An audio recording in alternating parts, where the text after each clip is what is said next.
Welcome to Easy Aliyah, the podcast that takes you step by step through the Aliyah process. I'm Adam, your host, and today we're diving into one of the most crucial parts of making Aliyah, getting your documents in order. Moving to Israel is an exciting and life-changing experience, but it comes with its fair share of bureaucracy. One missing document, an incorrect certification, or a simple misunderstanding can delay your entire application. That's why in this episode, I'll walk you through exactly what you need, how to get it, and how to avoid common mistakes, so that your Aliyah process goes as smoothly as possible. Let's start with the most essential document, your passport. Every person making Aliyah must have a valid passport from their home country, and it must be valid for at least 1 year beyond your planned Aliyah date. If your passport is set to expire soon, I highly recommend renewing it before starting your Aliyah application to avoid unnecessary complications. You will need to provide clear, scanned copies of your passport, including the photo page and any pages that show name changes, visa stamps or extensions. If you hold dual citizenship, you may be required to provide copies of both passports. If you already hold Israeli citizenship or were born to Israeli parents abroad, your process will be different. If one or both of your parents were Israeli at the time of your birth, you may already be considered an Israeli citizen, even if you never lived in Israel. In that case, you may need to go through Misrad Hapnim, the Ministry of Interior, rather than the standard Aliyah process. This means you may need to obtain or renew an Israeli passport rather than applying for Aliyah as a new immigrant. If you're unsure of your status, check with an Aliyah advisor or your local Israeli consulate before proceeding. The next document on your list is your birth certificate, which is required for every family member making Aliyah, including children. This must be an official, government-issued birth certificate. A hospital birth certificate is not sufficient. The document must include your full name and both parents' names. If it doesn't, you may need to request a long-form birth certificate from your country's issuing authority. If your birth certificate is not in English or Hebrew, you will also need a notarized translation. This is a crucial step. Only translations done by a legally certified translator will be accepted.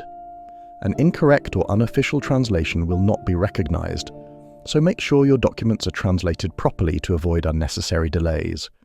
If you are married, divorced, or widowed, you will need to provide the appropriate documentation.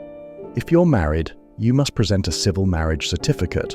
A ketubah, Jewish marriage contract, alone is not sufficient. If you're divorced, you must provide a civil divorce decree, not just a get, Jewish divorce document.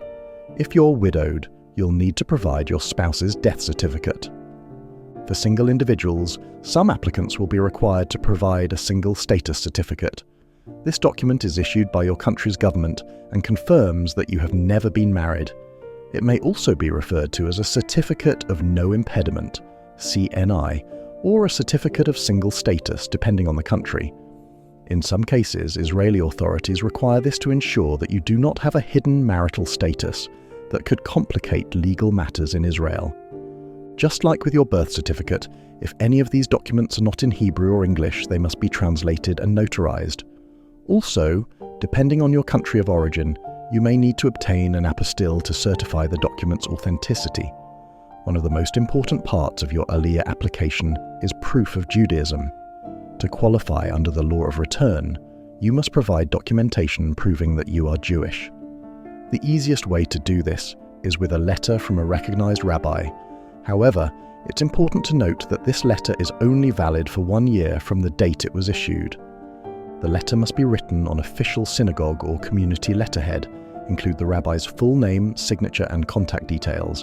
Clearly state that you were born to a Jewish mother or have undergone a recognized conversion, and explain how the rabbi knows you and your family, while confirming your active participation in the Jewish community. If you converted to Judaism, you may need to provide additional documents, such as a certificate of conversion from a recognized rabbinical court. In some cases, Israeli authorities may ask for further proof or additional letters from Jewish community leaders. It's important to note that a letter from a rabbi is not automatically accepted. Israeli authorities may ask for clarification about what documents were provided to the rabbi in making their decision. They may also request additional proof of Jewish ancestry, such as birth certificates, marriage certificates, or previous generations' documents showing Jewish lineage. Another required document is a criminal background check. This must be obtained from your home country and must be no older than 6 months at the time of submission.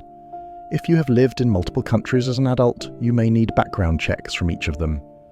This document must also be certified with an apostille. An apostille is an international seal that verifies the document's authenticity for use in another country. If your country is part of the Hague Apostille Convention, you can obtain an apostille from the designated government office. If your country does not issue apostilles, you may need to have your document authenticated by the Israeli consulate in your home country. If you have ever legally changed your name for any reason other than marriage or divorce, you must provide official name change documentation. Like your background check, this document must also be certified with an apostille to be legally recognized in Israel. The biggest mistake people make is not starting early enough. Some documents, especially those requiring apostille certification and notarized translations, can take weeks or even months to obtain.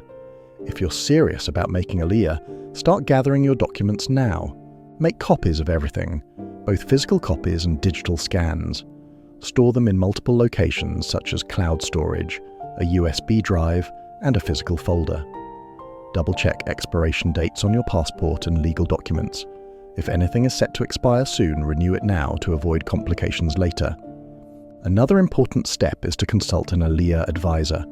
Organizations like Nefesh and the Jewish Agency can review your documents before submission and help ensure that everything is in order. Also, be prepared for follow-ups.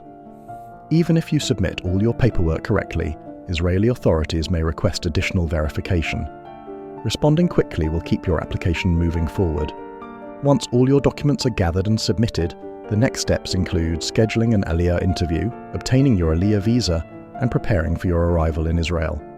We'll cover those steps in a future episode, but for now, the key takeaway is that having your paperwork in order will make your Aliyah process much smoother. Yes, gathering documents can feel tedious, but it's a one-time effort that will allow you to start your new life in Israel with minimal stress. By staying organized and ensuring that every document is properly authenticated, you can avoid unnecessary delays and move forward with confidence. That wraps up today's episode of Easy Aliyah. If you found this episode helpful, subscribe to our podcast, share it with friends and family who are planning their Aliyah, and follow us for more insights. Thanks for joining me today, and until next time, bye-bye.